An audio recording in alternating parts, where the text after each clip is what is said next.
We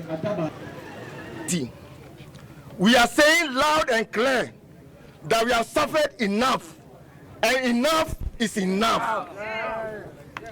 If citizens cannot sleep peacefully in their home, where else should they find peace in a democratic country like Ghana? We are therefore, as a matter of urgency, one, calling on the president to order the immediate release of all residents of Ashaiman that the soldiers are illegally keeping in their custody. Two, calling on the president to immediately set up a committee to investigate the criminal acts of the soldiers and the culprits punished. Three, calling on the president to direct the Minister of Defense to pay all the damaged properties of the Ashaiman residents caused by the soldiers. Four, pay adequate compensation to all victims of the military brutalization. Five, provide street lights in all communities in Ashaiman, since darkness was a contributing factor for the murder of the soldier, because the incident happened in a dark place. Residents of Ashaiman are also citizens of Ghana and not spectators. Ashaiman lives matter. As our national anthem encourages every citizen to be bold to fight and resist oppressors' rule, we pledge to do exactly that. We demand for justice, and we demand it now.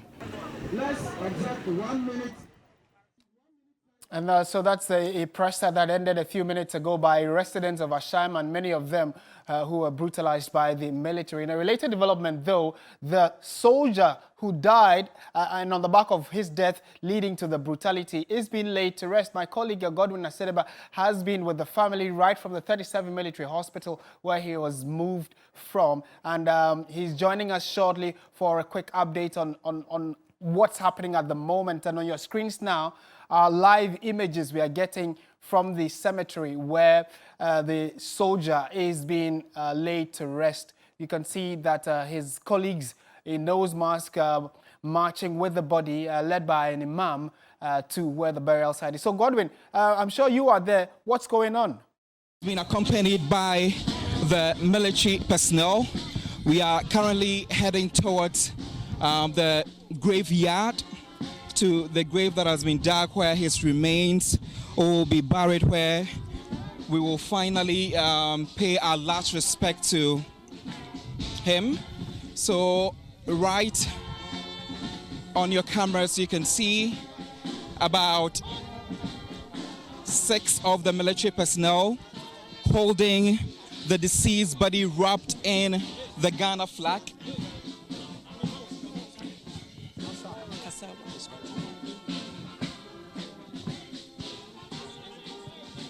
So what you're seeing is a march past by the military team, respectfully done. You can clearly see that members of the family here are gathered with sadness, sorrows, and tears in their eyes, because they are so struggling to come to terms with the fact that their beloved 21-year-old, vibrant young soldier who was serving somewhere in Sunyai, who fell sick suddenly and came to the capital to have a test, but was attacked somewhere around Ashaiman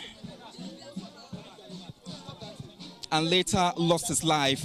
We were told by the members of the family yesterday at the 37 military hospital that the police team was conducting an autopsy on the deceased body. A member of the family, who happens to be an uncle, Mr. Rahman, indicated that he personally saw cuts on the deceased body, and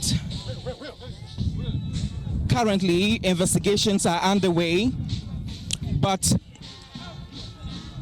the body is being taken now to a grave that has been dug at the Bema Camp Military Cemetery, where a group of Muslims will be having a prayer ceremony before they finally lay the deceased body to rest.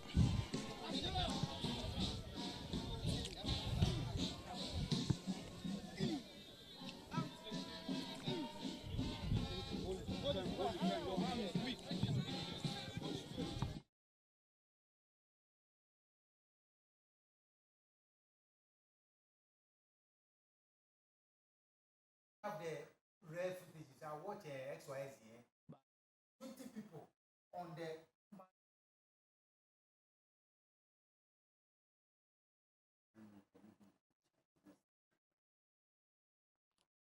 Right, so right at where you are, the slain soldier will be laid to rest. The Imam is also going to be saying a few prayers before the body is put into the pit. Tomorrow, that has arrived here at the cemetery. The deceased was murdered on March 4, 2023, in the wee hours of Saturday dawn, when his lifeless body was found lying helplessly in a pool of blood in the Ashaiman premises. And if you have been following the news, you can clearly tell that this sparked some sort of chaos in the Ashaiman vicinity, where a group of military personnel stormed there and attacked people, whether innocent or not. Any person who was found around the vicinity at that point that the military stormed the area, they were being brutalized.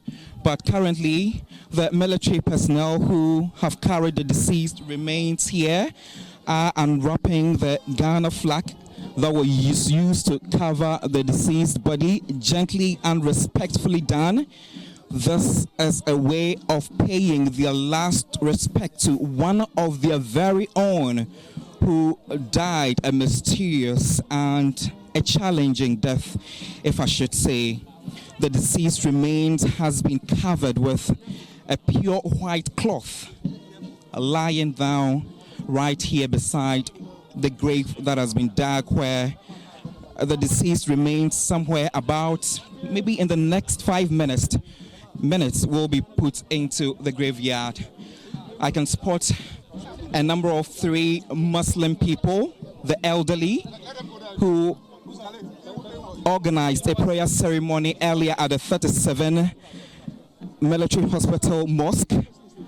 After that short prayer ceremony, a convoy drove all the way to the military cemetery here at Bema Camp, and they are about to do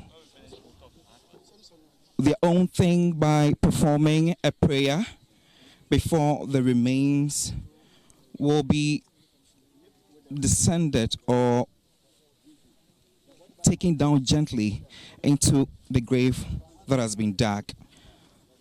So now a prayer is about to be said to the deceased remains. The body is being descended gently down the grave that has been dug here at the Bema Camp Military Cemetery. I can see the people who are down the grave trying to unwrap a white cloth that is being used to wrap the body before it has been put down there, before the burial processes can start. So right here at the Bema Camp Cemetery, the white cloth has been taken off. So prayers are currently ongoing by the Muslims here, together with some colleagues, to finally pay the last respect to him. People to demand.